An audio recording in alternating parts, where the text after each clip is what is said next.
চাইলেও দেখাতে পারি না, কারণ মানে জাতীয় একটা ব্যাপার আছে যে আমরা ধরেন মোবাইল অত সামনে না, অত সামনে পিছনে নেন, পিছনে নেন।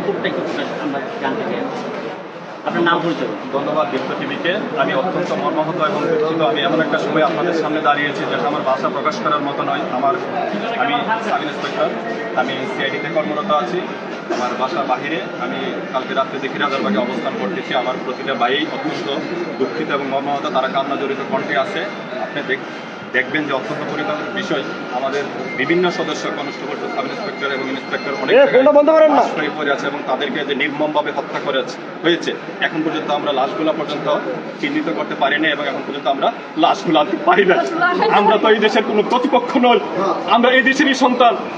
আমার ছেলে ছাত্র আছে, আমার ভাই ছাত্র আছে, কিন্তু এই কান্না আমাদের কে থামাবে? আমার এই ভাইয়ের স্ত্রী, সন্তান, বাবা মা কিভাবে এই সংসার চালাবে? এই দায় আমরা কার কাছে দিব? আপনারা নিশ্চয়ই জেনে থাকবেন যে 1861 সালের এই পুলিশ আইনের মাধ্যমে আমরা চলে থাকি। ইন্সপেক্টর, কনস্টেবল, সাব ইন্সপেক্টর এবং ইন্সপেক্টররা আমাদের কোনো ব্যক্তিগত কোনো স্বাধীনতা থাকে না।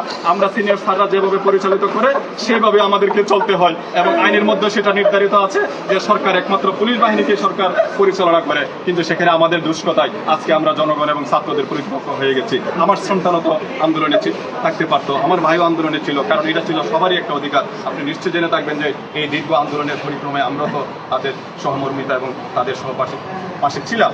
কিন্তু অত্যন্ত পরিতাপের বিষয় যে যখন একটা বাদে সিচুয়েশনে চলে যায়, আইন শৃঙ্খলা রক্ষার্থে আমাদেরকে যখন সিনিয়র অফিসাররা ব্যক্তিগত সম্পত্তি রক্ষা তথা ব্যক্তিগত সম্পত্তি রক্ষা তথা আমার নিজের দেহমাল রক্ষার্থে আমাকে প্রয়োজনে অস্ত্র ফায়ার করতে হয়। পিআরবি 153 আমার স্পষ্ট দেওয়া আছে, দণ্ডবিধিতে আমার স্পষ্ট দেওয়া আছে।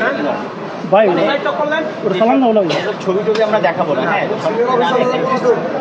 আপনি দণ্ডবিধিতে স্পষ্ট আমার আত্মরক্ষা ব্যক্তিগত